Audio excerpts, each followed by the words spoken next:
7:47 de la mañana. Le damos la bienvenida a este espacio al abogado Esteban Santos. Él es internacionalista, catedrático de la UDLA. Gracias por estar con nosotros. Buenos días. Sí, es un placer.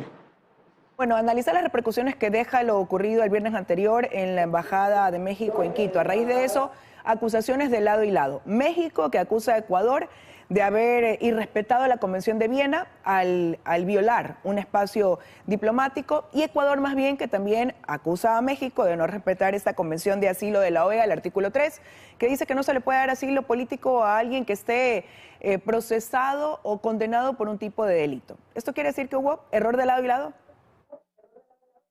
Yo creo que el Ecuador tenía toda la razón, toda. México no podía permitirse las declaraciones que su presidente dio en contra del Ecuador, en contra del presidente. México no debía otorgar un asilo político a una persona que está condenada por un delito común, la corrupción. El Ecuador tenía todo para demostrar esos argumentos en derecho, como la Convención de Caracas de 1954 se expresa en decir que no se puede otorgar este beneficio, pues, a una persona que haya sido condenada por un delito de delincuencia común. Finalmente, el artículo 4 de esa convención claramente también establece que quien decide es el propio país, en este caso México, nos guste o no al Ecuador. Había todo un debate si es que el Ecuador debía o no debía dar un salvoconducto. En lo personal, fui muy fuerte en reafirmarme que el Ecuador no tenía que dar salvoconducto alguno. Y después viene lo impensable.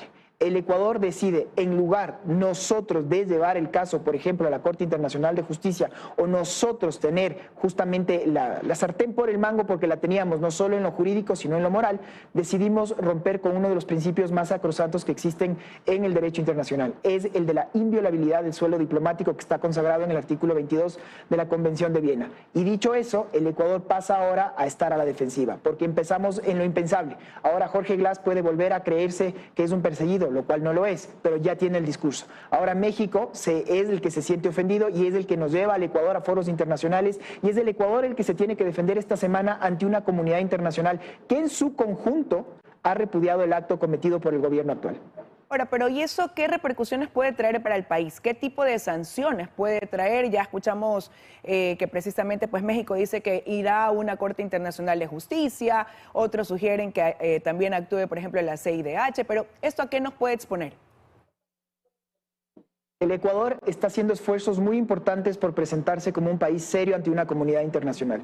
El Ecuador está haciendo esfuerzos para demostrar que estamos en una guerra interna, y el Ecuador está haciendo esfuerzos para presentarse como lo que es, un país de paz, un país amigable. Ahora, si es que la noticia internacional es que el Ecuador rompe tratados, que el Ecuador se mete, ataca a otro país soberano, amigo, eso es lo que va a recurrir al mundo. Entonces, claro, eso va a tener una directa implicancia en el riesgo país, en el clima de negocios, y lo que está pasando en este momento. Un mexicano que esté en Quito y que pierda su pasaporte y que no pueda conseguirlo, que tenga que irse por Colombia o por Perú, o que un ecuatoriano lo propio que quiere ir a México en este momento ya no puede sacar su visa. ¿Y qué va a pasar de cara al futuro con todas las relaciones de millones de personas? Y siempre dejo esto señalado, Liz, valió la pena que la relación de millones de personas se vean afectadas a cambio de una sola persona. Y lo más importante para mí, está bien que un Estado viole y rompa la ley con tal de arrestar a una persona que tenía cuentas con la justicia.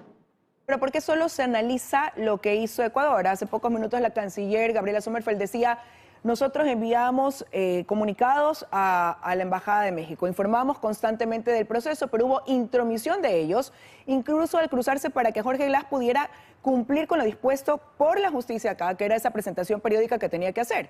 ¿Por qué eso no se analiza? Porque es lo que veníamos diciendo siempre. El Ecuador tenía toda la razón. El Ecuador tenía que salir a una comunidad internacional y de reconocer que el señor Andrés Manuel López Obrador está actuando en contra de la voluntad del pueblo y en contra, sobre todo, de la norma expresa del derecho internacional.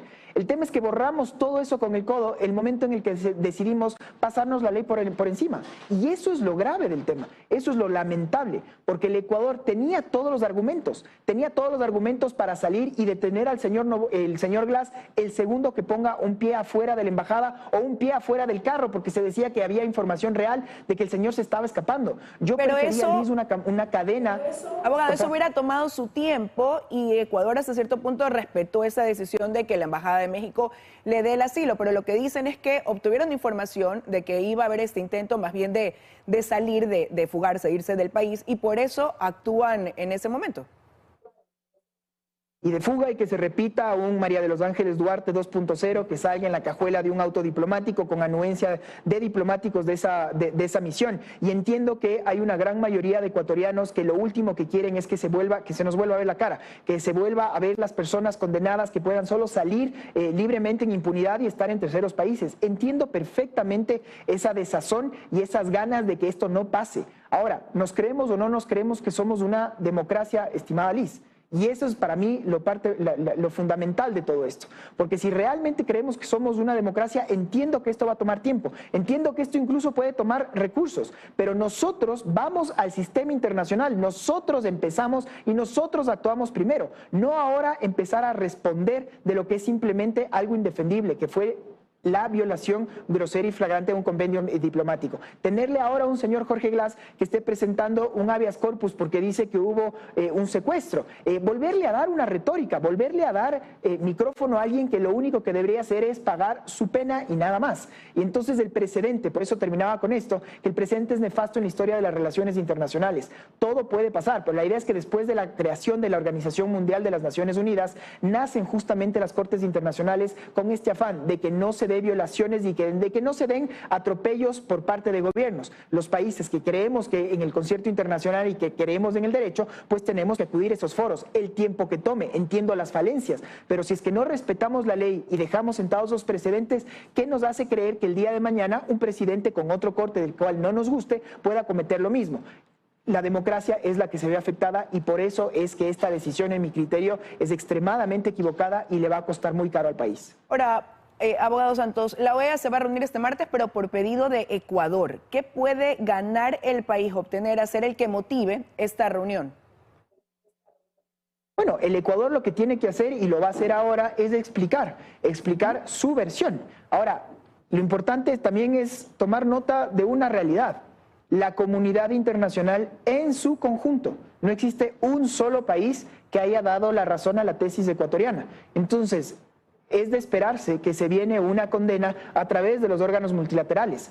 Eso es una realidad. Si bien el Ecuador lo que va a hacer es un esfuerzo de presentar lo que estamos diciendo, como México fue el primero que actuó contrario a una convención del asilo, eso no quita el hecho de que usted, Ecuador, en lugar de ir justamente a los foros naturales de solución de controversias, decidió romper la ley y con eso dejó todo este otro tema por de lado. O sea, las repercusiones serán básicamente económicas.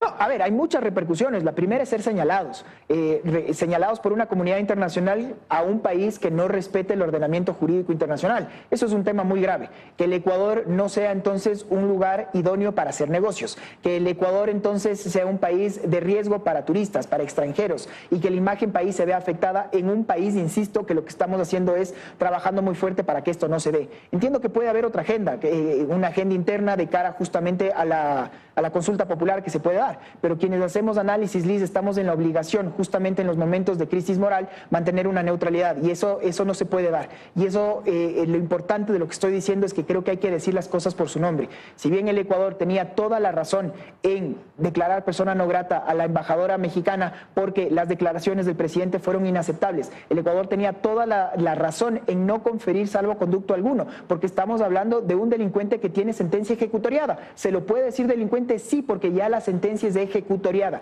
Y todo esto, si es que el otro Estado no cumplía, era el Ecuador el que tenía que, con la sartén por el mango, llevarlo a un foro internacional. Nada de eso pasó y ahora lo que vamos a tener es una condena por haber roto uno de los principios más fundamentales que existen en el concierto internacional. Pero eso dependerá también de la defensa del Ecuador, de los argumentos que use cuando ponga también sobre la mesa lo que ellos han dicho o han calificado como una intromisión por parte de México, tanto en la OEA como en el Parlasur, el Mercosur, y pudiera variar ese escenario con el sustento que lleva Ecuador ante eso.